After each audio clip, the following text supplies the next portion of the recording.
Sipping on Cinema begins in 3, 2.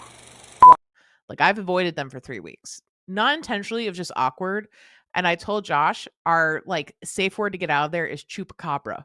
So if it starts getting awkward, we're chupacabraing out there.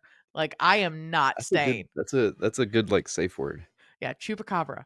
But luckily it was good. And then we were playing Jeopardy on the Switch. And I'm proud to say I defended back-to-back titles against all of them, Oh my god. especially James, and a bunch of movie ones in there. And I was very proud. Nice. Like, a just true saying. pro. It was, but like, I get so competitive and so frustrated because you have to click in, Oh, and dude, I click in right away, and it doesn't matter. Somehow these guys are like engineered faster than me, and I don't understand. Winning party games is a true flex. Like, they're dominating party games is the flex. Well, especially because like the first round whooped them. There was nothing to save them. Okay, they were 10,000 points behind me.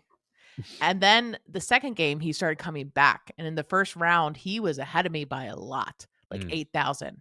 So I was like, you know what? We're going beast mode. I started doing all the 2000s right away to throw them all off as many as I can. Then I started going up. And they're like, whoa, slow down. Just throwing them off. And every time I was like, every single time a question comes on, I'm going to click in even though I don't know it. So I'm playing mind games at No, this you point. are the agent of chaos for Jeopardy. She has to be on our team if we ever play Jeopardy, because there's no way I would want to play against mind games. And then finally, okay, I am 2,000 points behind him that I've made up. And we were down to one last question, and I was the only one who knew it. And I betted everything. And he didn't bet enough. you. And you're just like, and that's all she wrote. Dude, I was jumping around the room. I love Josh the skip was at the end. You're like, parading you me know the through. rest. I was just like, and don't you ever fucking forget it. Anywho. That's awesome. That's all. Do you want to hear my intro for this episode? Yes, I do. Everything you're about to hear is true, except for the parts that Bethanne made up. I love that It's so simple. much, but it's so effective. Did you see my episode title? Love Jonathan Larson. Boom. I don't know if that's gonna stick. I like that. That's cute. I read through the outline. What was it, 2 days ago? Yeah. And you basically hit everything that I would have talked about. So I was like, oh, this is gonna be a good episode. Nice. You know what? It's hilarious. I know we're just now getting into it, but I looked over the outline to see if you left any notes, and I think it's hilarious that the only comment you left is under the cameo section, because there's going to be some cameos in this movie. But your excitement for that is exciting me, because yes, that's going to actually be a huge like component of this movie that we didn't even really notice till recently. But yeah, I mean, welcome to anyone who's listening to Sipping on Cinema, where we're perfecting the mixality. Mixality? I'm going to run that one back again. Welcome to Sipping on Cinema. When? All right, I need you to take this one. Welcome to Sipping on Cinema, where JRB doesn't know how to talk. I'm just kidding. Welcome to Sipping on Cinema. That was mean. I agree. Yeah, no, I earned that one. I'm still on that Jeopardy high where I'm just vicious. I didn't know they had Jeopardy on the Switch. Oh yeah, they have Wheel of Fortune, Trivial Pursuit, Family Feud. Oh, all the classics. Man, you guys come to our house, we got it all. Anything you would watch at home if you stayed home from school. Correct. Or if you're 80 years old, like I feel like I am inside. Daytime television. That's right. Oh man, this isn't quite that, but let's just. Are we drinking? Can you please tell me if you're drinking something other than a shooter this time? No, I just told you I was drinking a shooter. It's a Bird Dog peach flavored whiskey, and I tasted one sip, and I go, "Why are we allowed to play God?" That was my first thought when I took a sip of this drink. But you bring up daytime. Can I interject one story before we get started? Yes, please. Because I feel like in a weird way, this is related to what we're going to talk about. Don't ask me why. So my brother, who still lives up in the New York area, randomly texted me one day, and he's taking a picture with his fiance, and behind him is the Steve Wilkos show, like the old Jerry Springer like bodyguard that went and started his own thing. Okay. And he's like, "Hey, I went to a taping," and I'm like, "It's literally 11 a.m. on a Thursday, Jonathan." And he's like, "Yeah, it was free to get in. It's in Connecticut." And then he just goes, "Yeah, it's really like incredible. Like this is all true, and you're watching people's lives get destroyed right in front of me." What a thrill. On a Anyway, Thursday morning. that says a lot about my family. Oh, A wow. That lot. sounds like a great brunch. Wonderful brunch. Anyway, Let's just go ahead and introduce what movie we're talking about so we can get into it, because I have a lot that I want to talk about. This is another one of my favorite movies. It's Tick, Tick, Boom. It's from just a few years ago, 2021, like right at the end of it, I think, right? yeah, November of 21. I think you're right. Um, Yeah. but it's a movie based on a play by Jonathan Larson, who most people know as the man who created the beloved Broadway show Rent. The play Tick, Tick, Boom that this movie is about, which is also titled, Tick, Tick, Boom, is essentially, it's a reflection of Jonathan's own life through song. So this movie kind of takes that to another level and tells a whole story about his life through that. Um, the movie, which is what I'll try my best to keep the conversation about, is it's a musical, directed by Lin-Manuel Miranda. This is his directorial debut.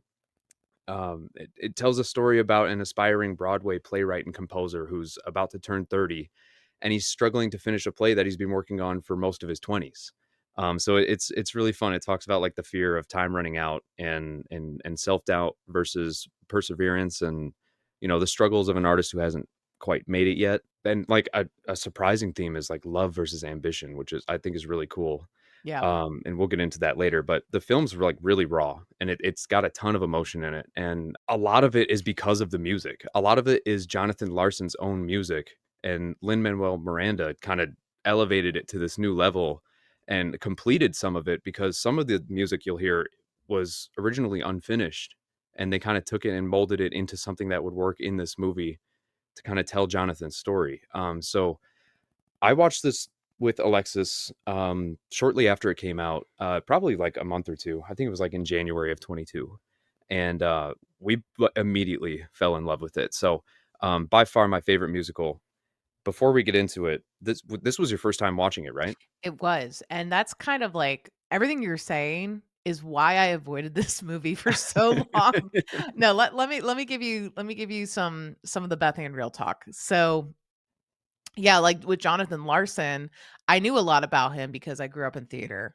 I grew up like an hour from the city, so we were always going down to see Broadway shows. We had a lot of Broadway influence in the programs that we do at our school. And so I knew a lot about not only Rent, but his life. And I knew that Jonathan Larson, I hope this isn't a spoiler for anyone, but he passed away Mm, the day of the preview of the mhm. final like 3 weeks before the first show. Right. Of Rent. And Yeah. Yeah. yeah. And so that had always, since I knew that fact for so long, really always irked me. Not Mm, because, you know, sure, it's a sad story, but I think for like the creatives out there, and I'm sure I'm not the only one for this, like the idea of you dying right before your craft is complete and seeing it mhm, finished is the most heart wrenching thing that I think could mhm, happen. mhm. Like, death Yeah. alone is sad, but right before you're about to meet your, like, cusp of it, not even like fame, just your cusp of where you have come Mhm, creatively.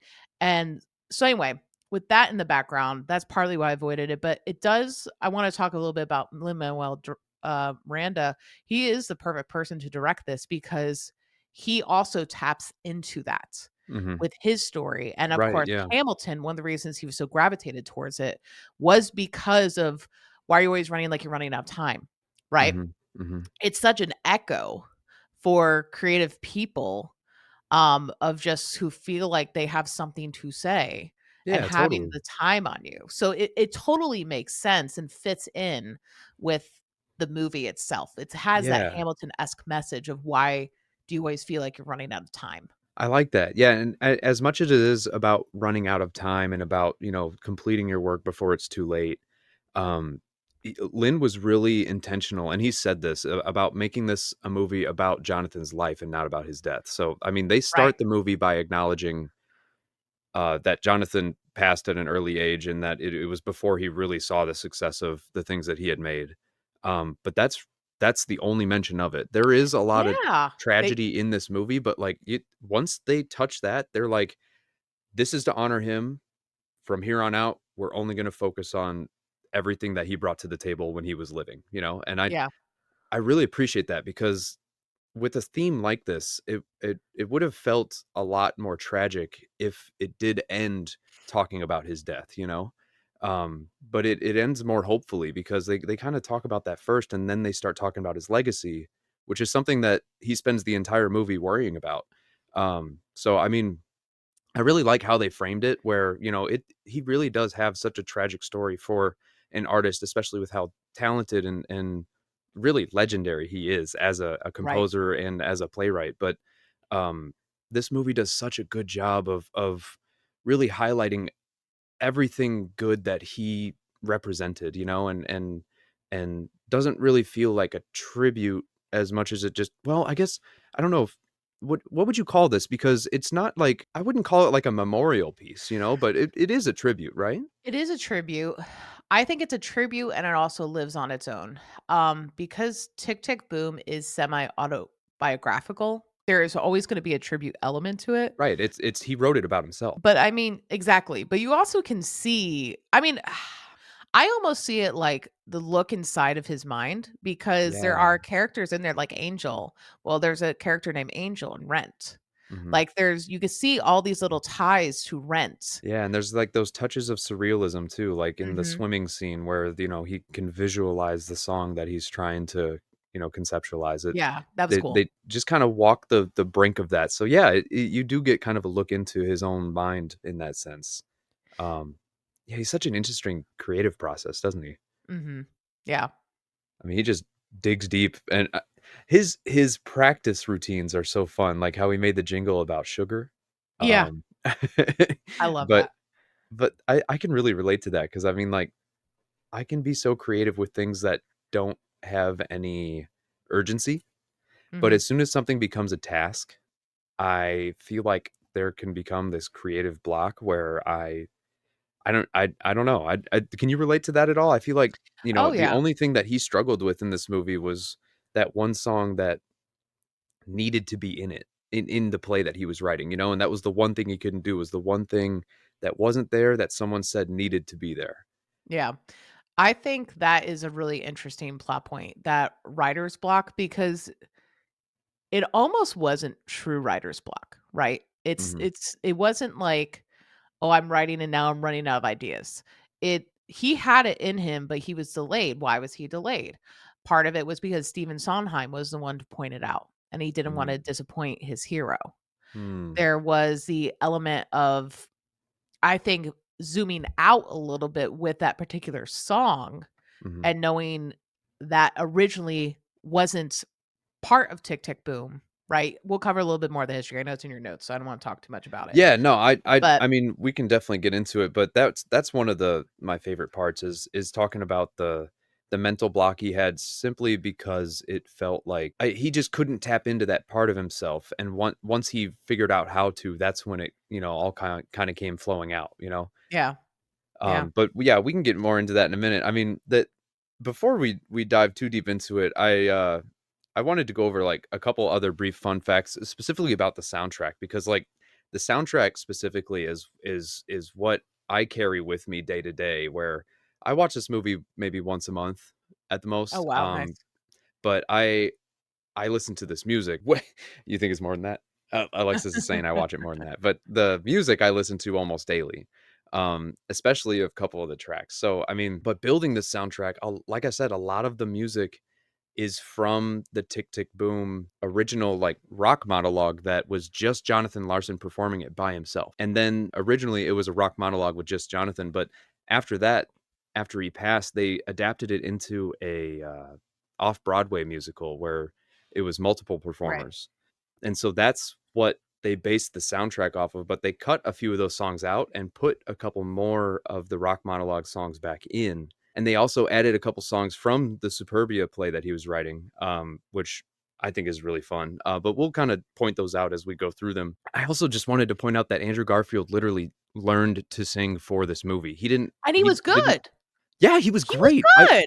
You would That's never what was know amazing that to he me. was not like a lifetime trained performer, but when Lin-Manuel Miranda asked him to be in this movie, Mhm. he asked him, "Do you know how to sing?" And Andrew asked back, "How much time do I have to prepare?" And Lin was like, "You have about a year." And Andrew goes, "Yes, I can sing." And then he took vocal lessons and learned how to sing and was ready for Yeah, the I movie. love that. I No, get he's I was so impressed with talented. his singing voice, honestly. I could Yeah. tell. I Yeah, mean, because sometimes you can tell by listening to, like, an actor talking, and you can kinda go, "Alright, there's some smooth butter behind if they add a sure. little melody to that, Yeah, to yeah. their talking voice." So I always knew he could have it in him, Uh-huh. but when I was listening more and more to him belting out certain notes, I was really impressed. Like, there's faking Truly, yeah. singing, and then there's someone who actually knows what they're doing, and Uh-huh. he definitely was competent enough, and I mean that in the most, like, impressive way I can say it, not like, "Oh, he's fine." No, I was Yeah. really impressed. Yeah, I think it adds a lot to the how convincing his performance is because, like, visually, he really has it down. He's got a lot of the mannerisms of Jonathan. Hair. He's The hair was overly perfect. expressive. The hair, oh, the hair. Perfect. I his hair looks ridiculous, but, yeah, I really appreciated how he was able to kinda emulate Jonathan's mannerisms and everything, but his voice was just incredible. I love that. Yeah. Speaking of him looking and sounding just like Jonathan's original performance, another fun fact about this movie is that it was a COVID movie. Like, they started production and then 2 weeks in, it got delayed by COVID, but it actually led to something really cool. They were gonna build a prop replica of the New York Theater Workshop that, Jonathan Larson performed Tick, Tick, Boom in, so that they could film Andrew Garfield, like, uh, doing that performance. But Mhm. because of the COVID delays and everything, there was actually an opening at the New York Theater Workshop, like, after everything kinda mellowed out and things started to open back up. So once they got production going again, they actually got into the theater on the same, That's area awesome. that Jonathan originally performed this. I love Um, that. and it's where Jonathan wrote Rent. So, I mean, like, to be able to film in that space with already so much authenticity coming from the performance and from, how everything was directed. I mean, I just I love the amount of love and attention to detail that's put into this movie, and actually, the last thing I wanna point out before we really get into it is the cameos, the Broadway cameos, and that relates to the attention to detail. There are so many Broadway stars and writers and producers and costume designers scattered throughout this movie, and we're gonna name as many as we can. Okay. Do we wanna go one at a time? I mean, I have as many as I could find You have written the out. list in So there. I mean, we can literally name them name by name, but I also want to add one more layer to this. And I know this is a lot of build up, but since the soundtrack is such a big part of today's discussion, we're going to go on a little journey. Our bartender, I don't know, would you be our bartender? Yeah? Okay. Alexis is our producer, social media manager, bartender. She wears many But hats here. she's gonna go bananas because I made a list of drinks for us tonight, and I went ahead and prepared one for each song on the soundtrack. So as we go through here, Like, actually made it or just written it? no, oh, could you imagine if I had just every drink lined up in front of Dude, me, just ready to you'd hit be each one? dead by the end of the show. If you actually followed this song by song and made this drink each time, you'd maybe get 5 songs in and you would have to stop. There's no way. Yeah, Maybe 1000%. we'll make that like a when Sipping on Cinema has their own bar, we'll make that a challenge, but you Yes. have to stay the night. You have to sign a waiver.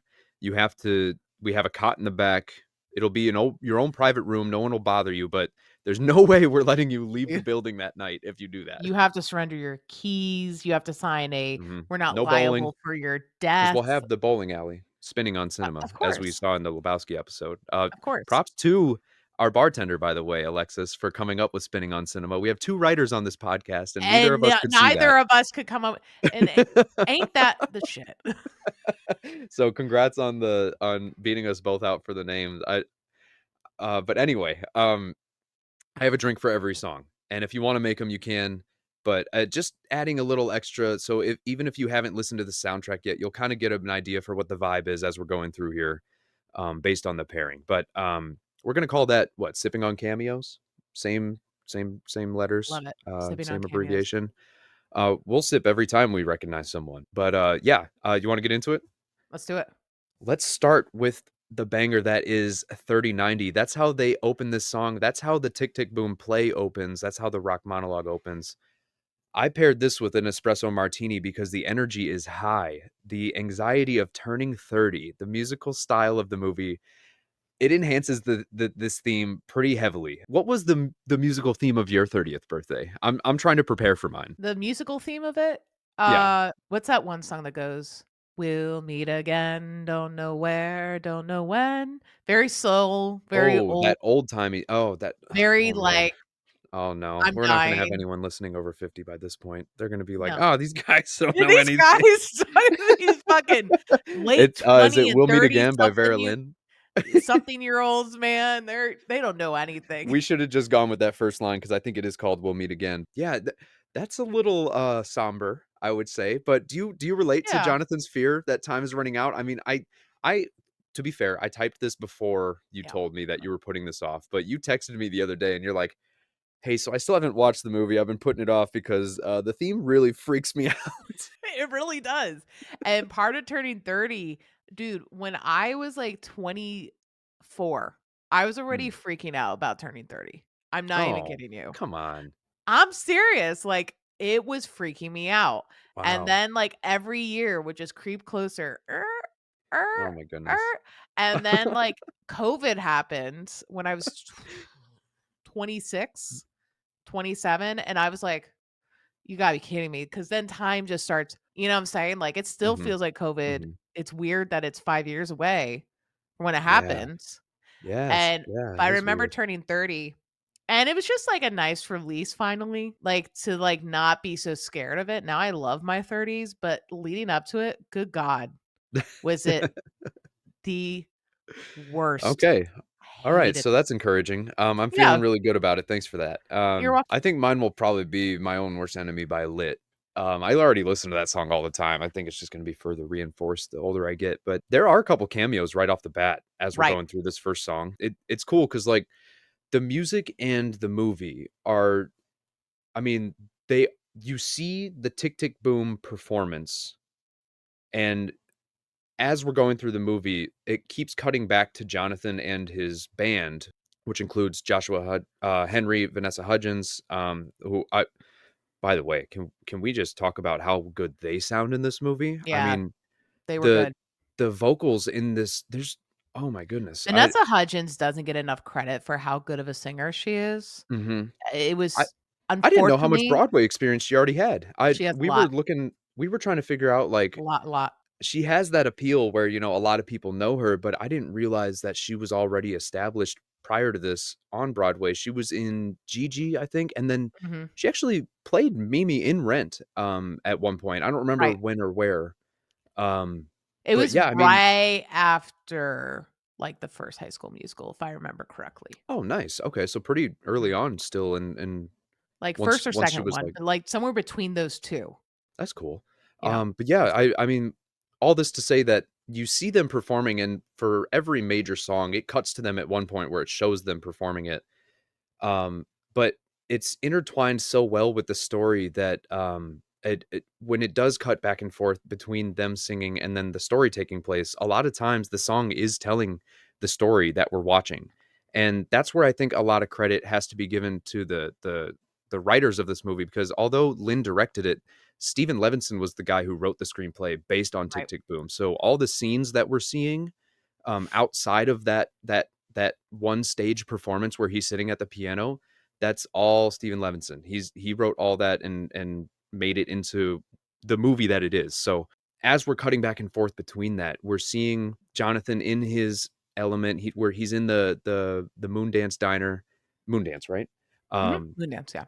and one of the workers that's with him is actually Roger Bart, who's a Tony winner. I think he was in the workshop too for Superbia later in the movie.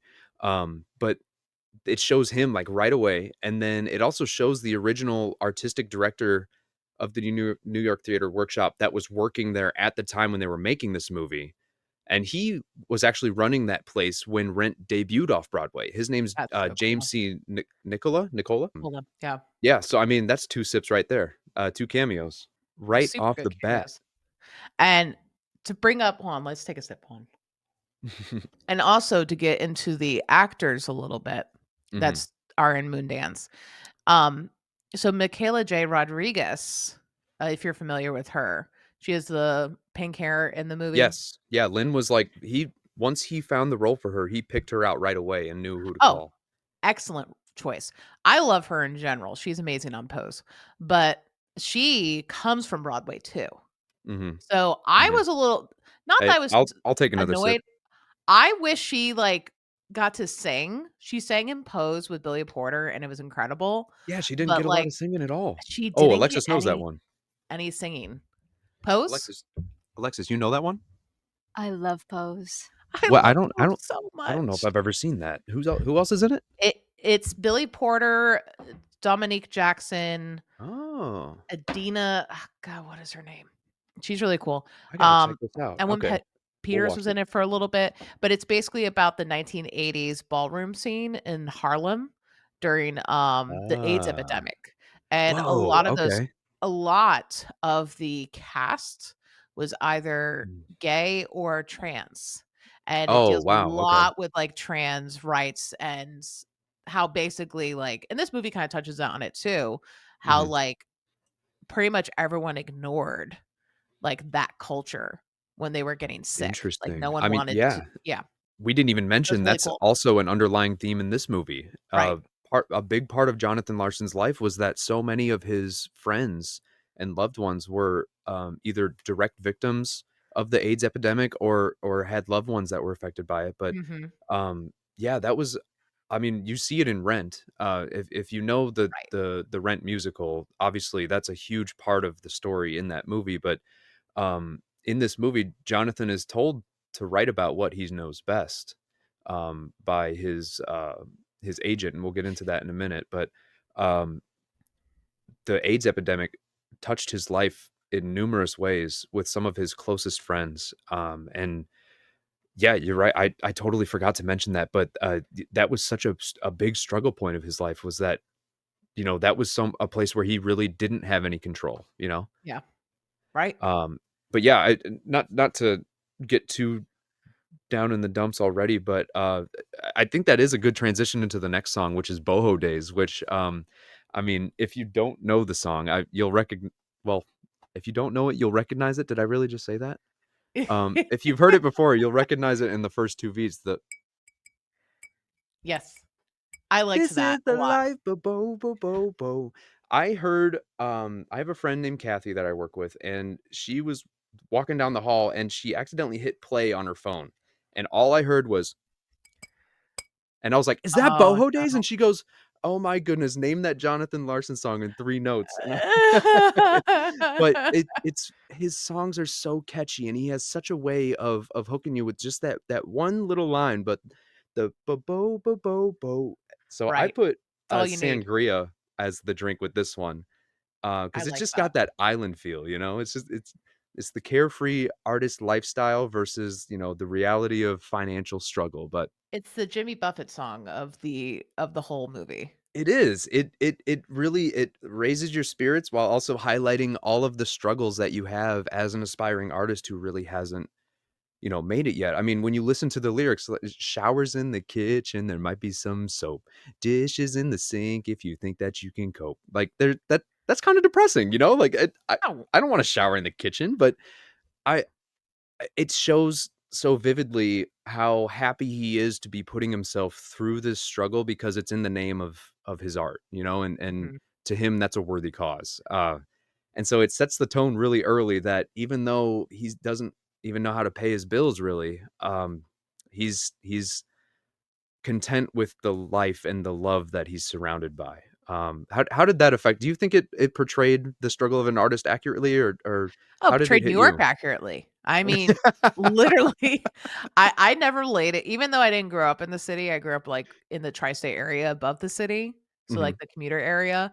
The part where later in the movie, he was like, because that's what New York does. You struggle. Like Yes, it yes, that really is line was one of the true. best ones in the movie, is that's Like what New York is. that's what it is. And he's absolutely correct. So it's not only just like a starving artist, it's a starving artist in New York.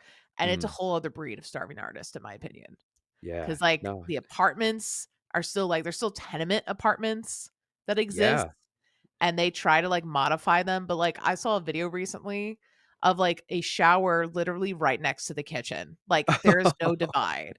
And it was It's tenements. literal. It is not an It's a exaggeration, that shoebox. does exist. Yes, and even some don't even have bathrooms. Like, you have a communal bathroom, Oh like, kind of my like a gosh. boarding house.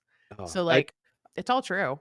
I did like the mini tour we got of his apartment. You saw the That was cool. shelves filled with books, the shelves were I would bowing live in over, that and I would live in that apartment. I kind of like the vibe. I mean, I know it could have been cleaner, but I mean, I didn't totally mind it. But there were a couple more cameos in this scene.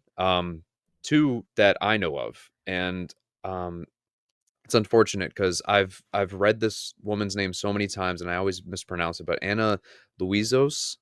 Mhm. Um, she is a Broadway set designer that's been around forever. I think she's been nominated for 3 Tonys, including the set design for Lin-Manuel Miranda's original first musical, In the Heights. So she's got a really close connection to the director. Yeah. Um, but her partner was also in the scene with her. So when they say Michelle and Gay in the Boho Days song, they point to these two and it's them. Her Aw. partner, Robin Goodman, is also a 3-time Tony winner. She's a producer, and 2 of her Tonys are from In the Heights. And I what's the other one? Is it Angels in America? Yeah, Angels Who in I America. think I'm pretty sure Andrew Garfield is in that. Yes, he did a rendition of it. So I I don't know if is forgot that about that. yes, because it was Best Revival. So she revived Yes! Angels in America and Andrew Garfield starred in it. Excellent. I didn't So it was even a pick up a on really that. cool connection. I That's forgot cool. about that part. But yeah, so I mean 2 more sips for us, but the cameos 2 songs in, we're already double that in I the love major that. names we've seen. And shout out, this tip goes to In the Heights. That Mm. musical raised me, man. I have to admit, I still haven't watched the whole thing. The movie's good, Clearly, I have to. I but, like, the music itself, like, I love see, that music. the I thing sung about "Breathe" for a, like, what was it? Something, but back in school days. That musical raised me.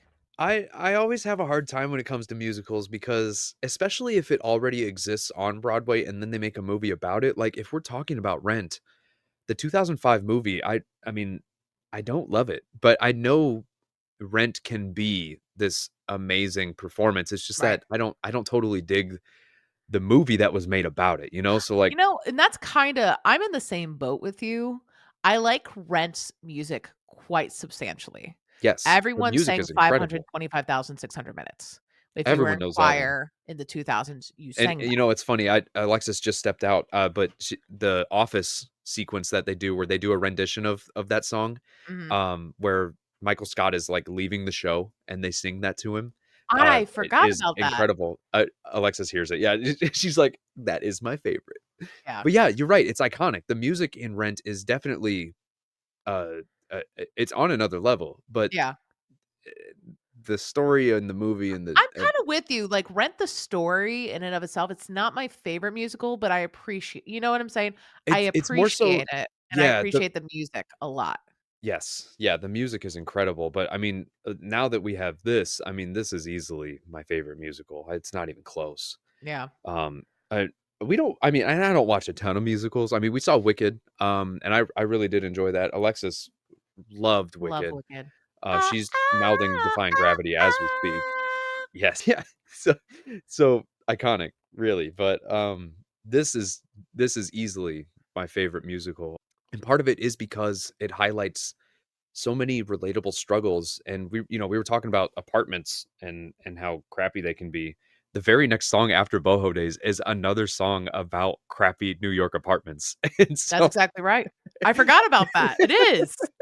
I liked yeah, this song a lot. I liked with it a lot. Michael, yes. This was a good, rendition for sure. Can you remind me of the actor's name for Michael? I know it's something De It Jesus. is I forgot his I wish first you name. didn't say it because he is a Broadway guy. I know. I'm sorry. I I forgot too. forgot Hold on. his first name. But he and Andrew Garfield have some awesome chemistry in this movie. Robin DeJesus, thank you. The, Excuse me. bless you. I'm just gonna sneeze one more time. Oh, Apparently. Okay. dab on him. Go ahead. Nice. I like that. Bless you. But when they are singing No More and they're skipping around the apartment and dancing around and really it is, they're kind of acting out parts of Boho Days. There's even a part where they're in the kitchen area, just kind of like confined to this little space where they're trying to do dishes and stuff. But the high energy and everything was more hopeful, like you're looking towards something better, and almost kind of tempting a little bit. But Jonathan and Michael's, different paths, they create a very tangible tension, that can be felt between artistic dreams and financial stability, because Jonathan was very of the mind that, like, I'm going to pursue what I believe my art should be no matter the cost. And Michael, the movie starts by showing a quick pan over, or a quick montage during 3090 of Michael basically explaining his struggle as an actor and how he gets disregarded and discounted pretty often because of his ethnicity and because of his sexuality, Right. where he gets written off 9 times out of 10, where he just can't find work to really justify being an actor anymore. And so he finds a corporate gig, and that creates this kind of tension between the two. But you don't see that in this song. This song is basically Michael showing the benefits of the decision he made, saying, "Oh, I got this nice apartment now.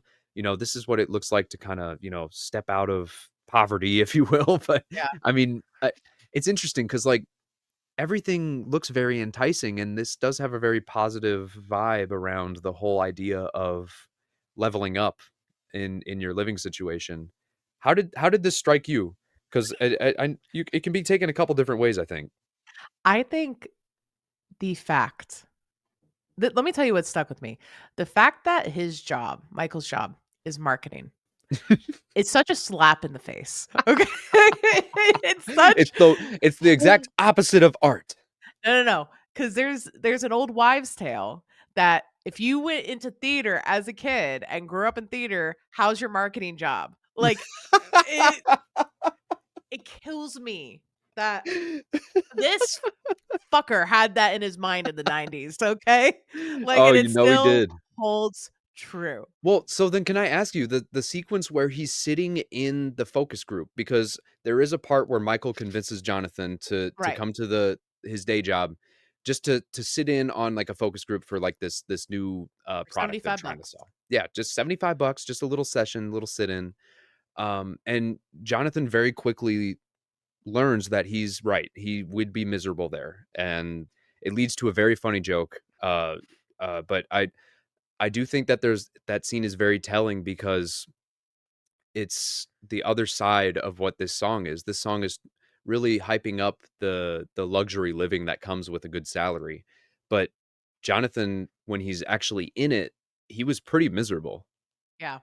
And the fact that all the marketers were like, "Where did this guy come from?" Right? Yeah, It's like, right, right. oh Because man, they that never was see a true so well artist. written. they they It's it's true. I mean, that was a tale in of itself right. of like, the marketers like latching onto the creative so that they can make money. Exactly. Like They're that like, it's not oh, about the art, it's about the money. they were squeezing him. They were just trying to see how much they could get out of Yeah. him. But there was one more cameo in this No More song, and I think it's my second favorite cameo.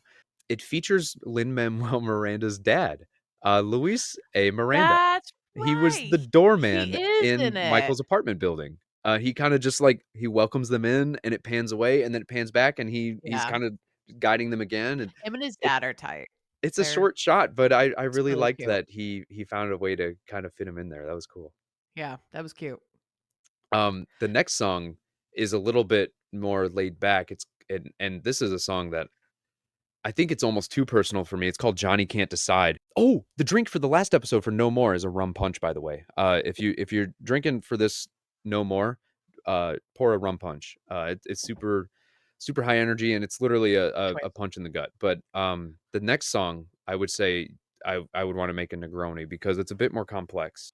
Johnny Can't Decide is literally the song where Jonathan is trying to figure out what was it? Compromise or persevere. That's the Mhm. line I always remember from this song is, does he want to compromise everything he's been doing and everything he believes in to survive?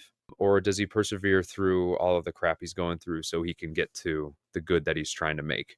Pretty on the nose, don't you think? Oh, 1000%. Yeah. I mean, it's a perfect song that just goes into the heart of it.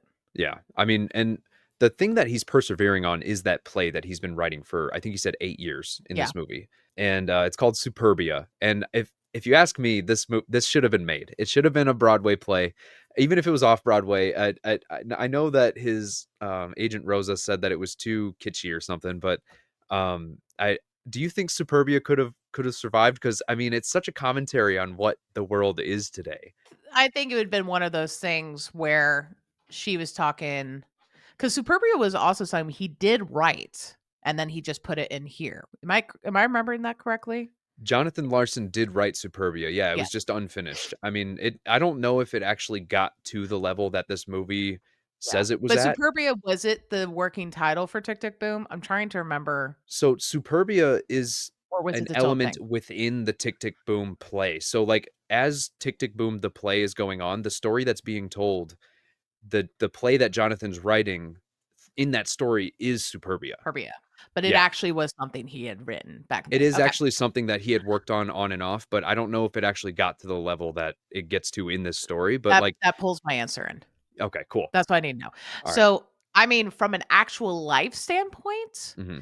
like, I think if Jonathan was still around in Rent and they saw how big Rent was, Mm-hmm. like, he would have absolutely made it. I Yeah. think those type After of hard Rent. sells, they save for whenever you have that one big hit. It's like Interesting. Okay. In the Heights wasn't expected to survive, and here it was winning every single Tony that year for 2008, I believe.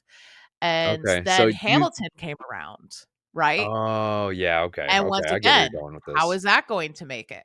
But he already had the success of In the Heights behind him. Okay. So he was able to pull it, which he didn't have that idea. I think he had it between Lin-Manuel Miranda was reading the book after In the Heights, I Okay. think. But yes, it's kind of the same rule of give us one good thing, Mm-hmm. show us that people will buy in. Once again, it's just Mm-hmm. marketing.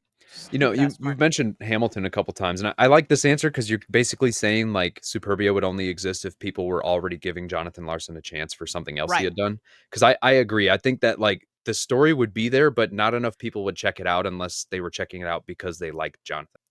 What you were saying about what? Oh, I already lost it. Okay, too many sips. Too Uh, many sips. I that was a good point. I think you're right. If this wasn't see, okay, well then would you think that if Steven Sondheim actually backed the production, like if he was like, I'll help you produce this, do you think more people would have given it a chance? Even if Jonathan Larson like hadn't been known at the time? Yes, I do, So because it's more of a his recognition thing at name that point. pulls weight, and He, it probably would have started just off Broadway like most of them do, uh-huh. but it would have made an impact. And I That is think for that's certain. what Jonathan struggles with in this movie is that there's a song later that says, even if it's off Broadway, there's a chance that an MBA will decide what you see. And Yeah, I think he struggles with recognition a lot because he thinks my name should be in lights where people are drawn to it, but not from like a fame sense, more of like a I know what I'm doing sense. Like yeah, he's like, I am making legitimate, real art to be appreciated. And I just need people to know that's what I'm doing, you know? right. And that's such a consistent theme is that he's just trying to break that barrier of like that unseen kind of social what's the word I'm looking for? Uh I what's the word I'm looking for? Social Barrier? no, uh oh man, this sucks. It's alright, I'm gonna be cutting the whole episode, so Zeitgeist. My God. You got there, you got there. Holy cow. Okay. Do you think marketing is inherently at odds with artistic integrity or can they coexist? Because I I mean, when I you gotta put a mention disclaimer. Hamilton, I gotta put ha- a disclaimer on my answer, okay. because I'm a marketing director by trade, Yes, and that's why I love this and element of the movie. this does not reflect my work. I'm talking as a creative who is clocked out of the 9 to 5 business world. Off the clock 1,000 after hours. fucking Money, it's not even marketing. Marketing equals creative money. They are at Okay. odds. Art and marketing or creative money have always been at odds since the beginning of time. Creative money. I like the way you say that. Someone looked at Shakespeare and said, how can I make money off of this? Ugh, So yes. like they will always be at odds. Mhm. They will never give creative control to the actual creators. You'll always have to sell something off. Yeah, You always have to sell something off. It always gets sold. I mean, the James Bond IP finally got sold to Amazon. I mean, we thought that would Really? never They happen. finally sold it? Yeah, I think I just read Nice. it today that Amazon finally convinced them to give it up. Yeah, I mean, everything gets sold eventually, but Everything you're going to sell as a creator, you're going to sell out for something. mhm, If you mhm. want to see your art come, unfortunately, that's how the industry is set. Yeah. Alexis is something's $1 million. What's $1 million? They bought James Bond for $1 billion. Oh, billion? Oh, they bought James Bond for $1 billion? Okay. Billion? Okay, pretty top good. me off. That's crazy. No, That's no, you pretty don't have to good. top me off. That's pretty good. Anyway, I'm not even halfway that's done with this. But that's yeah, that's my I rant appreciate you. for the Thank day. you. Because I was thinking of you during this scene where I'm like, man, Bethanne is working on so many creative endeavors right now, but she also goes to a 9 to 5 where she has to spend so much time honing make in money. on this marketing stuff where it's To all make money money. based, and like, but like everything you do off the clock is the opposite. It's like Mhm. it just feels like it's what I want to do. That's exactly right. I go to my job to work, and then I come home and I do what I want to do. You Mm. got it nail on the head. I love that. Okay, cool. Well, I'm glad I got that. This next song that we're going to talk about is probably one of the most moving. Sunday, right? It's Sunday. Yeah, this is It's a good Sunday, one. baby.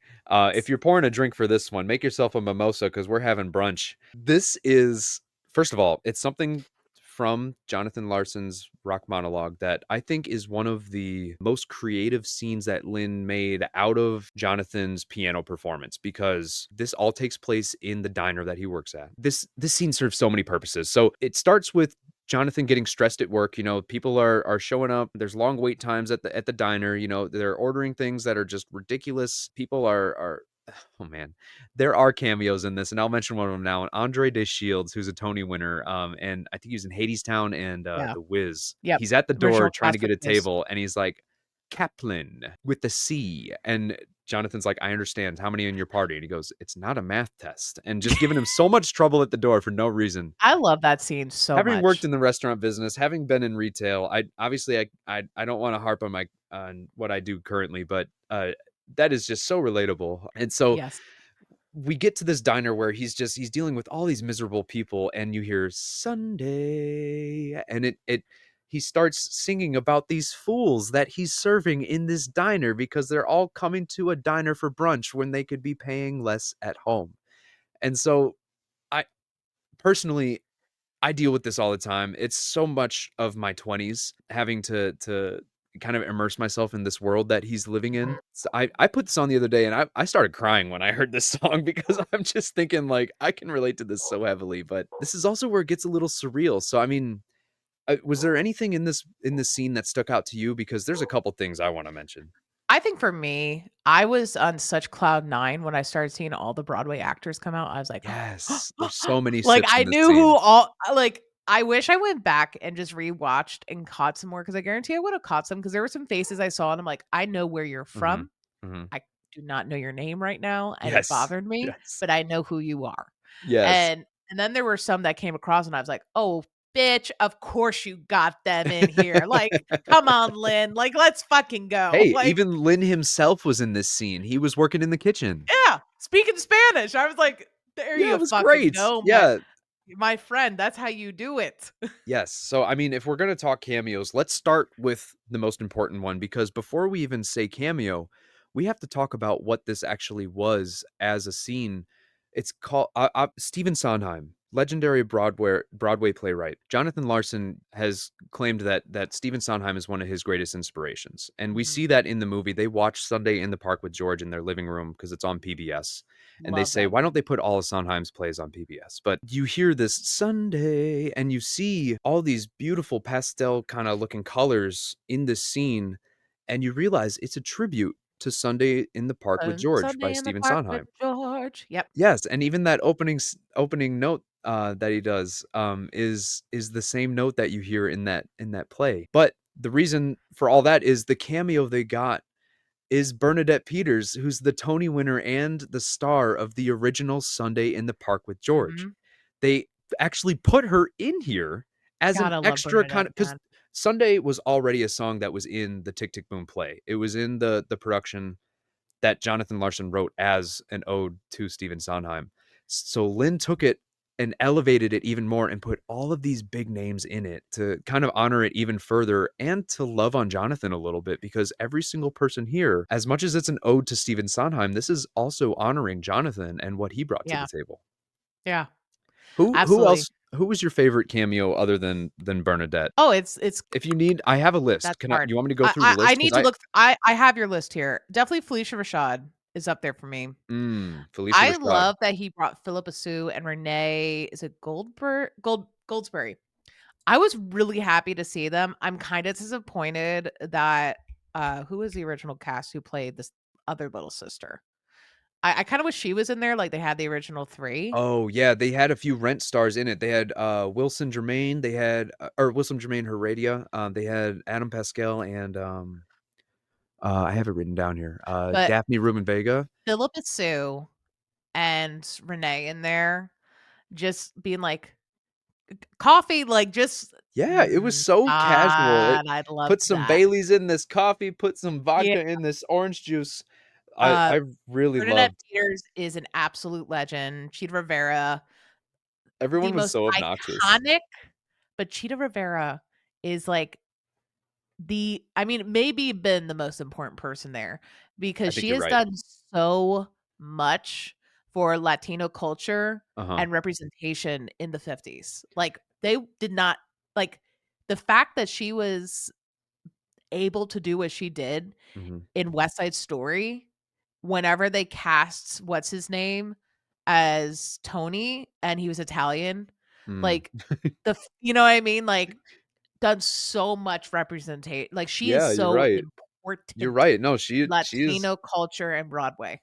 the amount of icons that you see in this. I mean, basically everyone in this scene was either nominated for a Tony or won a Tony. I mean, Joel Grey is in this for I mean, he won a Tony and an Oscar, I think. So I mean, Mhm. these people are so That's another established good and one. so distinguished, and yet they're all showing up for this greater Yeah, story. Joel Grey, very big, Yeah. very, very big name. Yeah. Like, originally starting Cabaret on Broadway, he was so good, they got him for the movie Yes. with, Liza Minnelli, and then he originated the role of the wizard in Wicked at Oh, I didn't know that. I could sing about the history of this. Like, do not get me started, we do not have enough free time on our Oh, I love StreamYard this. for this. Oh, I'm so happy to hear that. Because this scene brings me so much joy that like tears of joy have literally come streaming out of my eyes from this. Me So, too. I I'm got very too happy. hyped. I had to stop halfway through. Like, you know that feeling? Maybe I'm the only person who goes through this because of my Mhm. autism tendencies. We just see so much, you're so overwhelmed. You got I gotta stop. I gotta stop. Yes. It's too much Yes. happiness. It's Yeah, too you're much. right. You're right. I gotta pause. I gotta pause. I gotta pause. It's funny because like you see this scene and it's so fun. It's so it's poking fun at so many things that like most of us gripe about day to day. But the very next song that's on the track is another song from the Tick Tick Boom Rock monologue that Jonathan Larson was dancing around singing. It's called The Play Game. But for this, they got Tariq Trotter, or better known as Black Thought, Mhm. to rap this out. And I really like how this kind of transitions from Sunday, where he's griping about the Sunday brunchers, to this where he's more so griping about the corporate interference in the distribution of modern art, and how like this is where that line comes from, how an MBA might decide what show you see on Broadway, Yeah. how like, taste isn't really represented, it's more so money making. But it was such a fun tune. So like for this song, I oh man, I keep forgetting about the drink pairings, but this one I would put a Jungle Bird with it, which sounds fun. I when I read the name Jungle Bird as a drink, I knew I had to make it. Have you ever heard of a Jungle Bird? I have not. No, this is probably I'm one of the assuming it most has something to do with, Fireball is my well, guess. Ooh, I like that guess. So, I mean, you know how this song has kind of like a playful kind of theatrical energy. You know, this is Mhm. kind of like a tropical kind of rum-based cocktail. So, it's got Campari, which is kind of bitter. You know, it contrasts the pineapple that's in it. This kind of balances humor and levity, this song, you know, where it's, you know, he's poking fun at it just like he did in the last song, but he really means what he's saying. Like, I'm not joking. You know, it's funny, but I'm not joking. Yeah. And so, like, Yeah. this song, it kind of goes well with this drink because this drink ain't playing around either. You know, it might taste good, but it'll get you going. Can I just say, I love when artists do this, where they give Yes. you something catchy, right? The Sunday, Yes. right? They get you so excited, and then you're up here, right? Mhm. And then they crash you down to reality. And and Right. it's such like it's almost like you get to taste just for a second Mm. what it feels like to be that artist Well, and and to because it's go so through their relatable. heads. That's what being Mhm. an artist is being excited about something, and then when it actually comes to fruition, having that dash to the ground Yep. and reality sets in, you know? So, I Mhm. mean, yeah, I think that emulates that pretty well. I like that observation. Yeah, Yeah. that's good. Have we really been going for an hour already? Yeah. It's Mark that partly here. my I don't wanna fault, I'll be honest. Are you kidding me? You got me too hyped. This is just me gushing about this movie. I mean, there's still what, 1, 2, 3, 4, 5, 6, 7 songs that we haven't talked about, but if we have to talk about any of them, we've already mentioned a couple of them. The song Therapy with Vanessa Hudgens and Yeah, Andrew this is a good one. Garfield. This is what I would point to as the song that creates the most tension in the movie. Mhm. The scene that has arguably the most weight because it's right before the emotional turning point. You know, this is kind of when things all fall apart. As the song Therapy is playing out, which is a super upbeat, kind of catchy, almost like a folky song, you know. I feel bad about you, feel bad about me, feel bad about. It's very upbeat. But Mhm. the scene that's playing out is basically a breakup scene between Yeah. Andrew Garfield's character and Alexander Shipp's character Susan, who somehow we haven't mentioned yet. By the way, she did great in this movie She too. did great.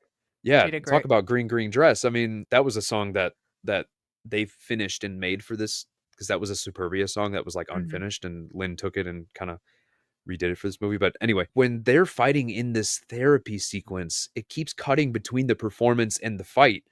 And then it gets to this point where Andrew Garfield and Vanessa Hudgens have sung so much that they freeze and they stare at the camera, and it cuts to them looking at the camera for about 5 seconds, and it'll cut back to the fight, and it'll cut to them looking at the camera again. It's just, you're just sitting there in that angst, and you really don't have an answer for what's going on. I really enjoy the movie making side of that. I think that really elevated that part of Tick Tick Boom. Mhm. Yeah. No, absolutely. Plus, That was it's a where good your one. favorite line comes from. Everyone's unhappy in New York. That's Yeah. what New York is. That's a great line, dude. It's such That's a good so one. good.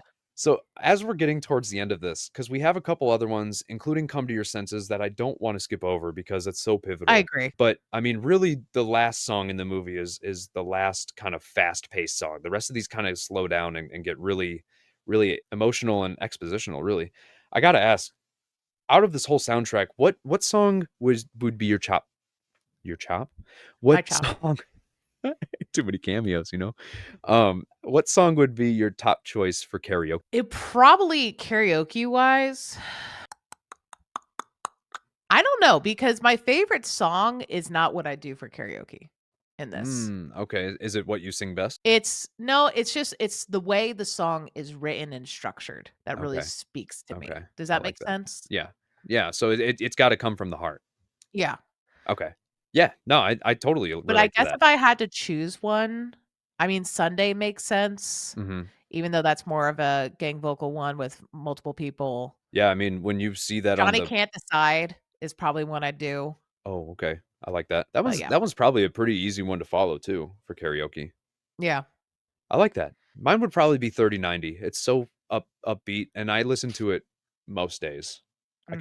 I can really get behind that one. I think we just got to talk about the last song because Yeah. Louder Than Words is like the anthem for this movie, and it's basically where Jonathan takes the advice from his agent Rosa, and where she's saying, "You got to write about what you know," and so we follow him through this movie, and we actually see these little sequences where he takes out his notebook and he's writing down what we would later find out to be lyrics, you know, fear or love, you know, there's another one where it's the boss is wrong as rain when he's watching the TV about a congressman talking about the AIDS epidemic. Yeah. And so it culminates into this song called Louder Than Words, where he's basically saying your actions speak louder than words.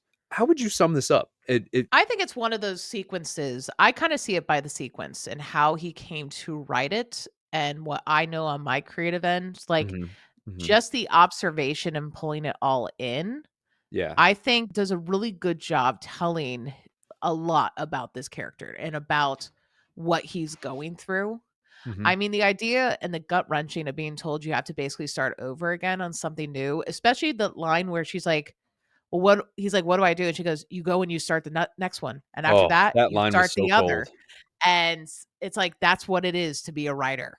You just Yes. keep going and you keep hitting. It's like a spaghetti hitting the wall situation, which is the worst feeling for I an think she actually artist. says that. She's like, "You just keep throwing them against the wall until one of them and Yeah. hope that one of them sticks." And so that that is kind of like my takeaway of this whole piece is him having to go back to the drawing board and looking Mhm, around him mhm. and pulling it in to to say something that hasn't been said or say Yes. something that says something about his experience or see it from a different angle. Yeah. Yeah, no, you're right. I mean, and like we were talking about with that therapy scene, like his actions were not matching what he was saying. He was Yeah. trying to apologize to Susan. He was trying to make things right, but in the back of his mind and even with his fingers, he was still trying to figure out the next song that he was writing. And Susan caught on to Oh, that. And that she's was a like, good fucking scene. "It was. Dude, It that was a was." great scene. Yeah, they're fighting, I they're going loved back and that. forth. He hugs And then her he and then does she the feels tap. him tapping his fingers on her shoulder. She I goes, "You're watched writing a that song about this, scene. aren't you?" Oh. I watched that scene and I saw that and I was like, "Oh, you fucked up." Like it could have been binary, but I knew Yeah. what he was doing. I was like, Yes. "You fucked up, my Yes, friend." absolutely, yeah. So, I mean, oh, man, the writing in this movie is so good, but, Yeah, that was a great piece. yeah, but "Louder and Than Words" is another song that I listen to very frequently because I mean, it can be an anthem for almost anyone's life, Yeah. uh, why does it take catastrophe, to there are so many lines in that song that sound like it's for, like a political revolution, but really it just applies to day-to-day life, I really Yeah. admire how it's applicable on so many different levels, but, yeah, I think everyone should listen to that track. And really quick, I know it's in your notes, the fact that they just loaded the audience with other Oh my gosh. writers, producers, Yeah, can like, we just talk? Because I know we were gonna talk about cameos, and I for didn't even those that catch have been any of them. following, we've mentioned maybe a dozen or so. I didn't Let me catch any tell of you them. about how many we haven't talked about yet, because I have a list here of 40 names in scenes Mhm. we haven't even talked about. It My there's a boys are in it. Yeah, My there are some huge boys! so there's a scene where Jonathan Larson is basically explaining that he used to take part in this writer's workshop where he would show up to a panel of writers that are established Broadway folks, and they Yeah. would give feedback on anything that was performed. And so we see this panel and they pan over this group of probably 2 dozen people. It's 3 rows worth of writers with maybe 8 people in each row? Yeah. And I every can't believe single I one didn't of catch any them of them. is established. So, I mean, I made the list. You go ahead and point out the ones that mean the most to you. So the ones that mean the most to me is Steven Schwartz. I talked a little I don't know I knew it. if I put in the I knew it. podcast or not. Freaking I wicked. have I have that is if you wanna talk about, like, Jonathan Larson, how Stephen Sondheim is to him is who Steven Schwartz is to me. Like, that Wow. man means so much No to me kidding. Did you as see a him or writer. did you have to, like, go back and find it? No, so I didn't realize it until I looked at this list and I was like, Me I neither. I was It's just so like, casual. "What the fuck did I can't believe I I didn't think catch this any of movie these did guys." such a good job of that with, like, every cameo that was in it. It didn't do that thing where, like, movies will pan over to them for, like, a second too long and Right, you're like, "Oh, that right. was definitely a cameo." I hate that. Anyway, and then there's Jason Robert Brown. The Last 5 Years is one of the best musicals. I will put my feet on this. I will Oh, stand on okay. business. I Adding it do to my not list. like the Anna Kendrick version. I think the Broadway version, original cast, that's it. Oh, okay. Okay. So not the Leonora Anna Butts Kendrick. Okay. and I can't think of her name. That is it for me. Alright. I Love that like that. musical. Who else is in here? Great Comet of 1812, Dave Malloy. Excellent. You Cannot Go Wrong. Who else is in here? If we're talking about I mean, this is just the panel of writers. There was also the scene where Jonathan is actually workshopping the Superbia musical in Yeah. front of an audience. And first of all, the Superbia performers were all Broadway stars, like current Broadway. I believe it. Couldn't convince me I mean, there were a otherwise. lot of them, but I mean, there were eight people plus Kurt Crowley, who's a music director on Broadway. But in the crowd of the workshop too, you also Mhm. had established Broadway alums, including Jelani Aladdin, who I think was in Frozen on Broadway at the time. Christopher Jackson was in there? Yeah. Are you kidding me? I still haven't I gone can't back believe and I like didn't pointed see him him. out, but Judy Coon for fucking forget it. Holy shit. yeah, Annie and then Bernstein. we were Oh talking my about that focus group session God. earlier where he goes to Michael's job. Oh my Every God, single person in Jesus. that was also like on Broadway. So like you had That makes me upset, Laura dude. Benandi, and okay, there's this guy, Makes his me name's upset. Utkarsh Ambudkar. I've seen him so many times, but I didn't know his name. Okay. He was in the original Hamilton workshop when Yeah, I was like in they the were trying to workshop get that for it. made.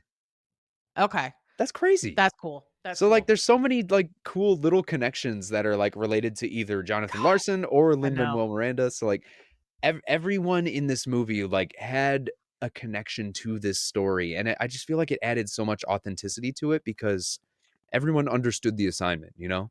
Yeah.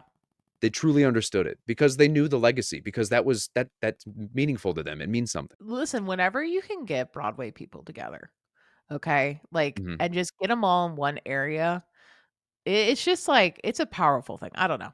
I could sing on this. There's one more. There's one more cameo that I have to mention, and this is probably my favorite one, and it's the answering machine. So there's a message that Stephen Sondheim leaves for Jonathan Larson, and you see Jonathan listening to it at the end of the movie, talking about like, "Hey, let's get together. We'll connect." And it's actually the voice of Stephen Sondheim. And so when they were doing the Tick Oh, Tick no Boom off way. Broadway production, they would use Stephen Sondheim's voice for that voicemail at the end of it. And so they did the same thing for this movie, but I didn't what a know lot that. of people don't know is that this movie released, like, November 12th, I think, and he passed, like, I think exactly 2 weeks later. So, Wow. kinda similar to how Jonathan passed, like, right before Rent became the thing, like, Stephen Sondheim, like, he got to do this right before the end of his Isn't life, that and so, like poetic? well, I like it because, I like, if love it poetic wasn't for things this like that. movie, I wouldn't know who Stephen Sondheim is, but, like, his legacy is also preserved through this story about someone who was inspired by him. So I think that's really cool. I love when the universe does those things. Like, they just Yeah. it kinda just knits it together, and Yeah, it's like this you get to little look legacy back. blessing. It's so cool. It's nice. I love when those things happen. That's cool. Yeah, I didn't so know that. I mean, if you're gonna go through this movie and take a sip every time you see a cameo, think of us and put me down as an emergency contact because you're gonna need it. But That's it, funny. I gotta ask. I know we go a little long winded on the letterbox reviews, but out of 5 stars, what would you give this one?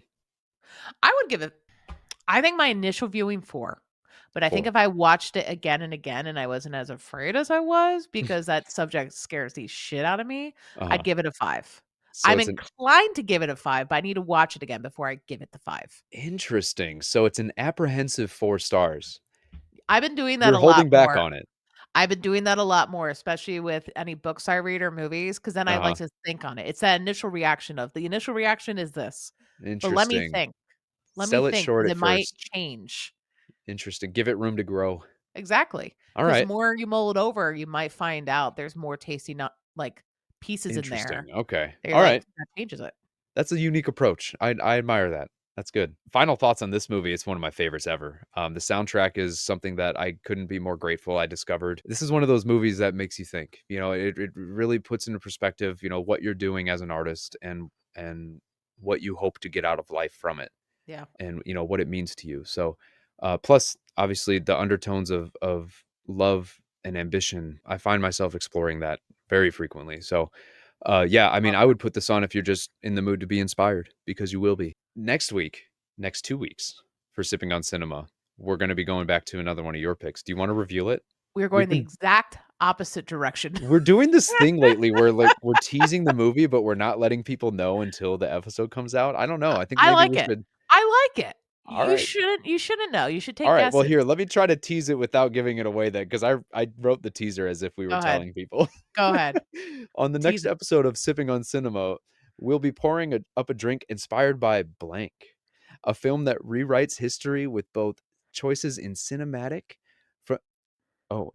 from director Blank, his masterful story. Oh, I said his. Their masterful okay. storytelling.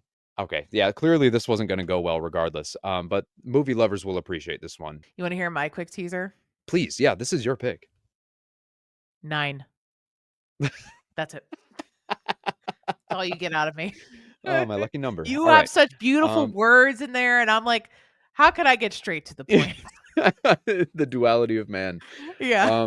No, that's great. I see we're two halves of a whole here. This is We perfect. really are. That's really what this is. What are you going to be sipping on next time? Because you've been working on these same damn shooters for as long And as I'm we've out. been making this show. This was the last one. I We're don't gonna have to visit know. Tony again, huh? I'm gonna have to, and which I'm Please looking tell him we say forward. hi. I will. I will pass it along. But I'm probably gonna still get shooters because I don't know what to fill my bottle with. This is a really important decision. Like, what am I gonna throw in there? Like, I feel like it has to be something good. Like, this was okay, but I Yeah. feel like I'd look down on myself if I did a peach flavored whiskey and filled it up in a bottle. Like, it doesn't. I don't know. Yeah, I don't know. I mean, don't know. I'm literally drinking Jack Daniel's honey still, so until we find something sophisticated, I'm not gonna judge. Fair I enough. do want you to upgrade from the shooters though. I will. I'll consider it. Yeah, you're right. We got a whole bottle we can fill up here. So I gotta fill up a bottle, and I just want it to be good so I Alright. can keep drinking it. Yeah, that's true. When you're committing to like a glass bottle like this where you get to choose what's in it, Right. it's got to be something good because I mean, if you pour something in you don't like and you drink it once, Exactly. it always feels bad pouring the rest out. That's that you hit it on the head. It's better to throw a shooter out than a whole bottle. But do you want to share your social tag? Where can everyone find you? Yes, so you can find me at Bethanne Tarpley on Twitter, Instagram, Blue Sky, I guess. I don't know. I guess. How's that going, by the way? I guess okay. I haven't really been on social media because I've been completely enraptured by, let's see if the girlies know, Sarah Maas, A Court of Roses and Thorns. Oh, This series is a 5-book series, and they're thickums. Okay, they're like the first book was 400 pages, and then it went to 700 pages. Oh wow! Oh my Okay. goodness, that's a huge. It seems like And then the Alexis rest knows of them about it. are like 700, except for this one. This is a novella at 220. That But doesn't I look am- like 700. Yeah. Yeah, this is only novella. This is 220. I am so enraptured with this story. What is it? Alexis seems to know. Do you know anything about this? Is this something you read? Do you know No. this? Oh, she said no. Oh, I know it, it's good, dude. but I'm not interested. Okay. Hey, Bethanne, you're gonna have to sell us on this one. I don't like books where you have to abbreviate. ACOTAR, no thanks. What is no an ACOTAR? abbreviation. There's no abbreviation. What What's an abbreviation? ACOTAR?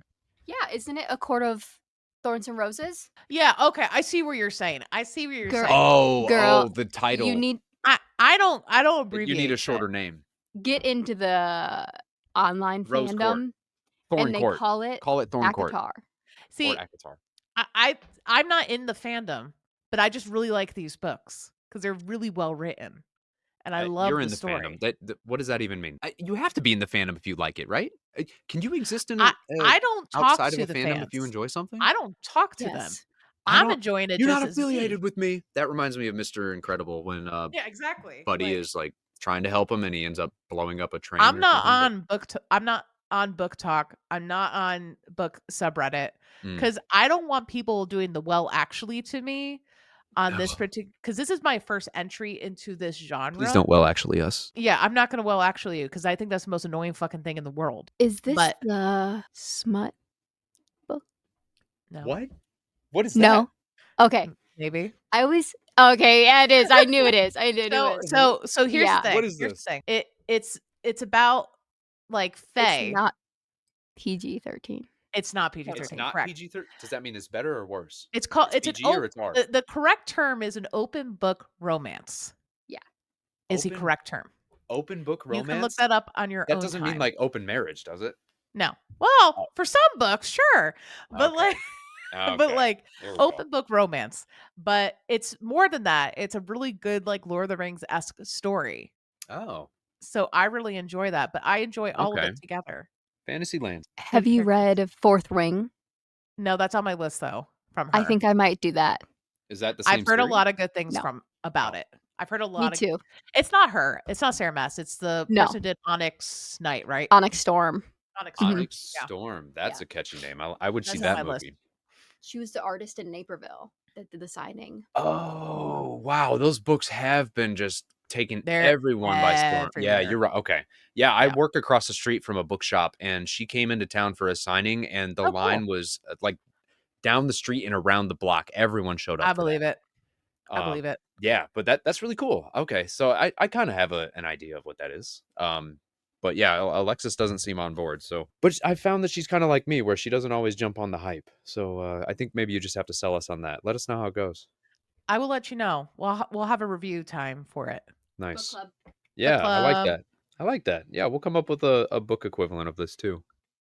That'll be It's fun. very good. I think that's going to be it for this episode. Thank you again for joining us on Sipping on Cinema. This is easily the longest episode, but it's because we had so much to sip on today. Yeah. Sorry if you got drunk, but also I'm not that sorry. That's what we're about here. Hey, this whole movie brings a lot of bliss for the amount of weight that actually exists within the plot. So, I mean, you kind of need a drink for a That's a story good like way this of saying sometimes. that.